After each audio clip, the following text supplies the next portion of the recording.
Friends, நான் என்ன கையில் வச்சிருக்கேன்னு தானே பார்க்குறீங்க. இதுதாங்க கிடாரங்காய். உங்க எல்லாருக்கும் தெரியும் தான். இதுக்கு இங்கிலீஷ்ல ஒயில்டு லெமன் அப்படின்னு கூட சொல்லுவாங்கங்க.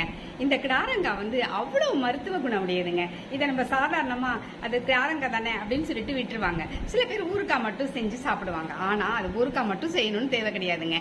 இதுல நீங்க வந்து தொக்கு செய்யலாங்க. தொக்கு செஞ்சு சாப்பிட்டீங்கன்னு வச்சுங்களேன், இட்லி, தோசை, சப்பாத்தி எல்லாத்துக்குமே இது ரொம்ப அவ்வளவு டேஸ்டா இருக்குங்க. இது தோல் தான் பாக்குறதுக்கு கடினமா இருக்கு. இதை நம்ம ரொம்ப பொடுசா செஞ்சுட்டு அப்படின்னா அவ்வளவு டேஸ்ட் கொடுக்கக்கூடியதா இருக்குங்க. இது ஊறுகாய் வந்து கிடாரங்காய் ஊறுகாய் குழந்தைங்களுக்கு கூட பிடிக்குங்க. அவ்வளவு டேஸ்டாக இருக்கக்கூடியதுங்க. இதுல விட்டமின் சி இருக்கிறதுனால இது எதிர்ப்பு சக்தியையும் கொடுக்குதுங்க. இது வந்து ஸ்கின்னுக்கு நல்ல பராமரிப்பையும் கொடுக்குது. இரத்த அழுத்தம் உள்ளவங்க கூட அதை கண்ட்ரோல்ல வச்சுக்கக்கூடிய தன்மை இந்த கிடாரங்காய்க்கு உண்டுங்க. அப்புறம் உடலில் உள்ள சூட்டை தணிச்சு அது நம்மளோட உடலை குளிர்ச்சியா வச்சுக்கிறதுக்கும் இது பயன்படுதுங்க. உடம்புல சில பேருக்கு பித்த உடம்புக்காரவங்களா இருப்பாங்க, பித்தம் இருந்துகிட்டே இருக்கும். அத மாதிரி உள்ளவங்க இதை ஜூஸா குடிச்சிங்கன்னா ரொம்ப நல்லதுங்க.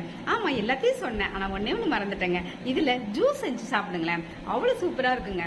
இதை நல்லா ரெண்டா கட் பண்ணிட்டு அதுல இருந்து ஜூஸ் மட்டும் சாறு எடுத்துக்கிட்டு அதுல நீங்க கொஞ்சம் தண்ணி நிறைய கலந்துக்குங்க. கலந்துக்கிட்டு கொஞ்சோண்டு உப்பு போட்டுட்டு உங்களுக்கு நாட்டு சக்கரை அல்லது வெல்லம் போட்டு கலந்துட்டு நீங்க குடிச்சுன்னு வச்சுக்கீங்கன்னா அவ்வளவு நல்லதுங்க. இந்த ஜூஸ் வந்து குழந்தைங்களுக்கும் நல்லதுதான். ஆனா இது சில மருந்து சாப்பிட்றவங்க இதை கொஞ்சம் கேர்ஃபுல்லா இருங்க. எல்லாரும் அதிகமா ரொம்பவும் சாப்பிடக்கூடாது. ஒரு அளவுக்கு தேவையானது மட்டும் சாப்பிடலாம். இது சீசனல் ஃப்ரூட்ஸ் தான் இல்லைங்களா?